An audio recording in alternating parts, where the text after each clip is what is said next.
Staff Sergeant Thaddeus Novotny, known to friends and fellow Marines as Thad, had always been the picture of military excellence.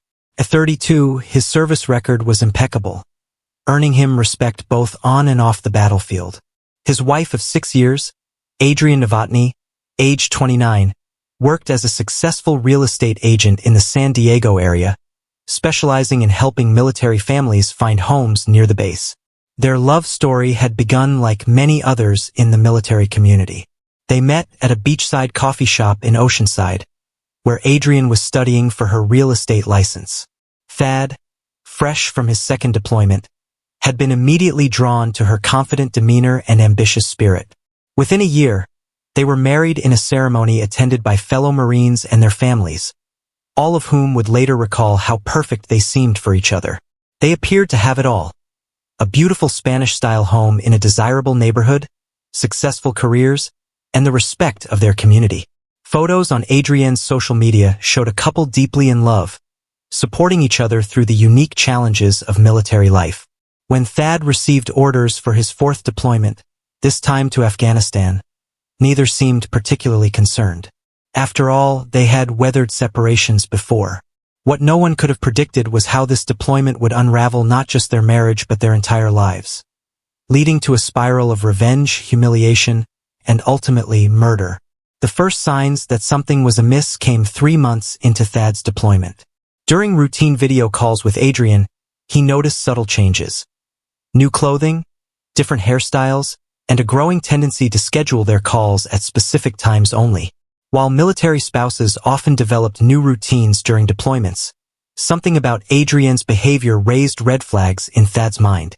The confirmation came through Raquel Winters, another Marine's wife, who had been hesitant to get involved but felt duty-bound to inform Thad. During their weekly video call, Raquel carefully explained that she had seen Adrienne frequently visiting Apex Fitness, an upscale gym in Carlsbad, often staying for hours. Despite gym sessions typically lasting only 45 minutes, the owner, Preston Blackwood, a former college athlete with model-esque features and a growing social media following, had been spotted with Adrienne at various locations around town. Initially, Thad dismissed the rumors. Preston was Adrienne's personal trainer. She had mentioned starting a fitness journey months ago, but doubt, once planted, grew like a weed in Thad's mind. Late one night, unable to sleep in his barracks, he logged into their shared cloud storage to look for recent photos Adrienne had promised to upload. Instead, he found something else: automatically backed up text messages between Adrienne and Preston, dating back to just weeks after his deployment began. The messages revealed an affair that had started innocently enough with training sessions but quickly evolved into something more intimate. They detailed rendezvous at luxury hotels, private beach meetings, and plans carefully scheduled around Thad's video calls. One particular message from Adrienne to Preston sent Thad's world spinning. "Sometimes I think the deployments are a blessing. I've never felt more alive than I do with you." When confronted via video call, Adrienne vehemently denied everything, claiming Raquel was jealous and that the messages were fabricated. She turned the accusations back on Thad, suggesting his combat stress was making him paranoid. But as Thad dug deeper, more evidence emerged. Security camera footage from their home system showed Preston's distinctive black Range Rover in their driveway on multiple occasions, always leaving early in the morning hours. During the remaining months of his deployment, Thad underwent a transformation that concerned his fellow Marines. The usually sociable staff sergeant became withdrawn, spending his free time alone with his laptop and phone. What none of his brothers-in-arms knew was that Thad was meticulously planning what he called Operation Paper Trail. In his personal journal, later recovered by investigators, Thad detailed his emotional descent. "The betrayal isn't just about the affair. It's about her using my service, my sacrifice for this country, as her opportunity for freedom. She made a mockery of everything I stand for." The plan itself was elegantly simple. Rather than confront Adrienne immediately or file for divorce, Thad decided to orchestrate a moment of public accountability. He began by gathering screenshots of text messages, security camera footage, and hotel receipts. Each piece of evidence would become a sign, printed in large, clear font on standard paper. To maintain the element of surprise, Thad continued his video calls with Adrian, carefully crafting a facade of normalcy. He spoke enthusiastically about his upcoming return, suggesting he had special surprises planned.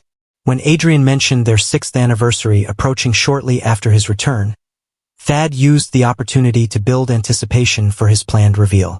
In emails to Adrian, he wrote about missing her smile and wanting to capture her joy on camera when he gave her his surprise. He even arranged for a delivery of her favorite flowers to arrive the week before his return, with a note reading, "The best is yet to come." The psychological toll of maintaining this pretense was evident in Thad's behavioral changes. His commanding officer noted in a report that, while Staff Sergeant Nutt's performance remained exemplary, he had developed an unsettling intensity in his demeanor. Fellow Marines would later testify that Thad spent hours practicing his videography skills, claiming he wanted to document his remaining time overseas. In his final weeks of deployment, Thad methodically prepared each element of his plan. He ordered a high-quality blindfold online, having it delivered to their home with a note suggesting it was part of a romantic surprise. He carefully printed and organized 24 signs, each containing a different revelation about Adrian's infidelity. The final sign, which would prove prophetic, read, "Actions have consequences." On June 15, 2023, Thad returned home to a hero's welcome. Adrian had decorated their house with welcome home banners and American flags, a gesture that would later strike investigators as particularly ironic. The next morning, Thad put his plan into motion, setting up his camera in their living room. Thad called to Adrian, telling her he couldn't wait any longer to give her the surprise he'd been planning. Having already planted the idea that he might have bought her a new car, a casual mention during one of their video calls, Thad knew Adrian would be eager to participate in his supposed surprise reveal. As recorded in the now infamous video, Thad's voice remained steady as he helped Adrian put on the blindfold. He guided her to stand in front of their fireplace, positioning her perfectly in the camera frame. The excitement in Adrian's voice was palpable as she asked if she could remove the blindfold yet. "Not yet, honey. We're going to play a little game first," Thad responded, his tone betraying nothing of what was to come. One by one, Thad handed Adrian the papers. "Hold this up for the camera, sweetie. Let everyone see your reaction when you finally get to take off the blindfold," he instructed. The first sign read, "While my husband fought for our country." The second continued, "I was sleeping with my personal trainer." With each new sign, Adrian unknowingly documented her own infidelity. The video, which lasted 7 minutes and 12 seconds, captured the moment Thad finally told Adrian to remove her blindfold. The camera caught her expression transforming from excitement to confusion, then to horror, as she realized what she had been displaying. When she turned to confront Thad, she found him calmly holding his phone, a second recording device capturing her reaction. "Take your time reading them all," Thad said, gesturing to the papers now scattered on their hardwood floor. "I made sure to include dates, times, and locations. I even added some direct quotes from your texts to Preston. You always said you wanted to be internet famous. Now's your chance." The resulting argument was captured in its entirety, including Adrian's desperate attempts to destroy the signs and grab the recording devices. Thad, however, had already begun uploading the footage to multiple platforms. By that evening, the video had gone viral within the military community. Within days, it had spread far beyond, gaining millions of views and spawning countless reaction videos and commentary posts. The aftermath of the video hit Adrian like a tsunami. Within days, her real estate brokerage quietly asked her to take a leave of absence. Her social media accounts, once filled with perfectly staged photos of happy couples receiving house keys, became flooded with negative comments and military spouse advocacy groups expressing their disgust. Preston Blackwood, the fitness trainer who had promised Adrian he would always be there for her, promptly blocked her number and issued a public statement distancing himself from the situation. His Instagram post read, in part, "My involvement with Mrs. Novotny was a terrible lapse in judgment. I offer my sincere apologies to Staff Sergeant Novotny and the entire military community." Surveillance footage from local businesses, later collected by police, showed Adrienne's increasingly erratic behavior. She was recorded spending hours sitting in her car outside Apex Fitness, watching Preston continue his life as if she attempted to confront him at the gym. Security escorted her out as other patrons recorded the incident on their phones, adding to her viral infamy. Adrienne's mental state deteriorated rapidly. Her younger sister, Dominique, would later tell investigators that Adrienne became obsessed with watching and re-watching the video of her humiliation, pausing to analyze every frame. She began creating multiple social media accounts to defend herself, claiming she'd been emotionally manipulated and that Thad had been psychologically abusive throughout their marriage. Allegations that found little sympathy in a community that had already judged her. The final blow to Adrienne's stability came when her parents, both practicing Catholics from a military family, publicly sided with Thad in a Facebook post that garnered significant attention. Adrienne's father wrote, "While we love our daughter, we cannot condone her actions. She betrayed not just her husband but the values of loyalty and sacrifice that our military families hold dear." Neighbors reported hearing Adrienne's screams late at night, her voice echoing through the suburban streets as she argued with herself in her empty house. She began drinking heavily, her recycling bins overflowing with wine bottles. Security cameras captured her spray painting the word coward on Preston's Range Rover, an act that resulted in her first arrest for vandalism. By late August 2023, what had begun as a viral revenge video had evolved into something far more sinister. Adrienne's initial shame transformed into a burning rage that consumed her every waking moment. Her focus shifted from rehabilitating her own image to destroying Thad's. Security footage from their gated community showed Adrienne following Thad to and from the base, sometimes parking outside his new apartment for hours. She began sending him dozens of emails daily, their content growing increasingly hostile. One particularly disturbing message read, "You think you know about psychological warfare? I'll show you what real psychological warfare looks like." Thad filed his first police report after discovering all 4 tires of his truck had been slashed. Though security cameras caught a hooded figure committing the act, the footage was too grainy for positive identification. When questioned, Adrienne had a solid alibi. She had been at a bar 3 miles away, her presence documented by both receipts and witnesses. The situation escalated further when Thad began dating Raquel Winters, the woman who had initially informed him about the affair. Raquel had divorced her husband months earlier for unrelated reasons. 3 days after their first public appearance together, someone broke into Raquel's home, destroying family photos and leaving a wedding dress, presumably Adrienne's, spread across the bed, covered in red wine. Local law enforcement, initially sympathetic to Adrienne, began viewing her as a serious threat. Detective Lorenzo Suarez noted in his report, "Subject displays classic signs of obsessive fixation and deteriorating impulse control."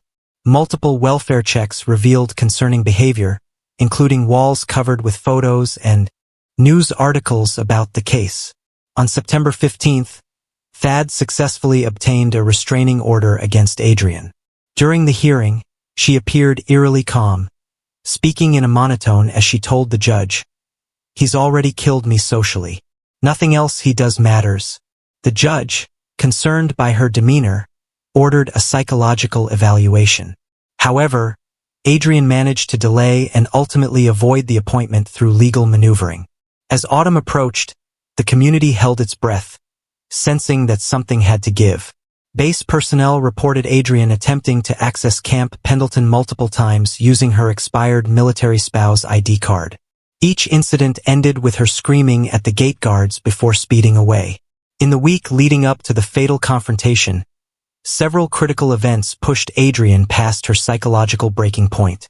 During her late-night drives around the neighborhood, she discovered Thad and Raquel having dinner at Coastline Bistro, a restaurant where she and Thad had celebrated their wedding anniversary just a year earlier. Security footage showed Adrienne sitting in her car for 4 hours, taking photographs and making notes in a leather-bound journal. Her obsession with documenting their relationship intensified. She created elaborate charts connecting their daily routines, pinning locations on maps, and tracking their movements with frighteningly methodical precision. A receipt found in her car showed she had purchased 3 disposable phones from different convenience stores, using them to make anonymous calls to both Thad's commanding officer and Raquel's workplace. On September 28th, Adrian attempted to confront Raquel at the base commissary. The encounter, captured on store security cameras, showed Adrian approaching with a seemingly calm demeanor before launching into a tirade that left Raquel shaken. "You think you're so righteous because you told him about me and Preston," witnesses heard her scream. "At least I waited until my husband was deployed. How long were you planning to steal mine?" Base security detained Adrian, but she was released after Raquel declined to press charges, a decision she would later regret. In her journal, found after the murder, Adrian wrote, "She thinks she's being noble by not pressing charges. Her kindness is just another way to humiliate me. They all look at me with such pity. I'll show them what it really means to pity someone." The following day, Adrian visited 3 different shooting ranges in the San Diego area, inquiring about membership and training programs. At each location, she specifically asked about their policies regarding military-style weapons and combat training. While she ultimately didn't pursue firearm acquisition, investigators would later view these visits as clear signs of her escalating intentions. On October 1st, just 2 days before the murder, Adrian's younger sister, Dominique, made one final attempt to intervene. During a recorded phone call, she pleaded with Adrian to enter therapy. Adrienne's response was chilling in its clarity. "Therapy can't fix what's already broken, Dom. Some things can only be balanced with blood." When Dominique called the police to report the conversation, they conducted. Another welfare check was conducted, but Adrian presented herself as perfectly composed, even offering the officers coffee while explaining away her sister's concerns as mere family drama. The final trigger came when Adrian discovered that Thad had been selected for promotion to gunnery sergeant, with Raquel planning a surprise celebration. In her last journal entry, written hours before the murder, Adrian wrote, "He gets to ruin my life and then gets promoted. She gets my husband and gets to play the supportive new girlfriend. They think the story is over, but I'm going to write the final chapter myself." October 3rd, 2023, began like any other autumn evening in San Diego County. Thad and Raquel had attended a Marine Corps birthday ball planning committee meeting on base. Security cameras at his apartment complex captured them returning at 9:47 p.m., both dressed in civilian casual wear, laughing as they walked to his door. What happened next was pieced together through a combination of doorbell cameras, neighbor testimonies, and forensic evidence. At 11:23 p.m., a figure wearing dark clothing approached the apartment. Despite the restraining order, it was unmistakably Adrian, carrying what appeared to be a manila envelope. Neighbors reported hearing a calm, almost pleasant voice calling out, "Thad, I just want to talk. I have something you need to see." According to Raquel's later testimony, Thad had gone to the kitchen to get water when they heard the knock. The security camera captured him opening the door, likely expecting a neighbor or fellow Marine. The manila envelope Adrian carried contained numerous printed screenshots and photos of Thad and Raquel together, their daily routines, places they frequented. But this wasn't just a stalker's collection. Mixed among them were photographically altered images suggesting Thad had been unfaithful during his deployments. The argument that ensued was captured by multiple devices. Adrienne's voice, initially controlled, grew increasingly hysterical as Thad dismissed her accusations. When Raquel appeared behind him, Adrian snapped. She pulled a military-grade combat knife, later determined to be from Thad's own collection, stolen during a previous break-in attempt. The confrontation turned physical in seconds. Despite his combat training, Thad may have hesitated due to their history. The first slash caught him across the chest, sending him backward into the entryway. Raquel's scream alerted neighbors, who immediately called 911. However, Adrian, running on adrenaline and rage, managed to inflict multiple wounds before Thad could subdue her. The killing blow, according to the medical examiner's report, came when they both fell. The knife, still in Adrienne's hand, plunged into Thad's neck, severing his carotid artery. He was pronounced dead at the scene at 12:17 a.m. on October 4th, 2023. In the chaotic hours following Thad's death, the apartment complex transformed into a maze of police tape and flashing lights. First responders discovered Adrian in a catatonic state, still clutching the bloody knife, while Raquel attempted to perform CPR on Thad, despite the obvious futility of her efforts. Sergeant Maurice Blackburn, the first officer on the scene, described the tableau in his initial report. The subject was kneeling beside the victim, rocking back and forth repeatedly, whispering, "Now we're even." Multiple manila envelopes were scattered across the floor, their contents, photographs and documents, stained with blood spatter. The scene suggested a level of preparation that belied any claims of momentary insanity. As news of the murder spread through the base community, dozens of Marines gathered outside the apartment complex. Many were still in their dress blues, having come directly from various Marine Corps birthday ball planning meetings. The sight of these uniformed service members standing vigil would later become one of the most powerful images associated with the case. CSI teams worked through the night, documenting every detail of the crime scene. Among the evidence collected were Adrienne's journal, multiple burner phones, surveillance equipment, and a laptop containing encrypted files that would take forensic experts weeks to decrypt. The files revealed elaborate plans for various scenarios, including contingencies for if Thad had been alone or if other people had been present. The most disturbing discovery came when investigators found a makeshift command center in Adrienne's garage. She had converted the space into what Detective Suarez described as a war room.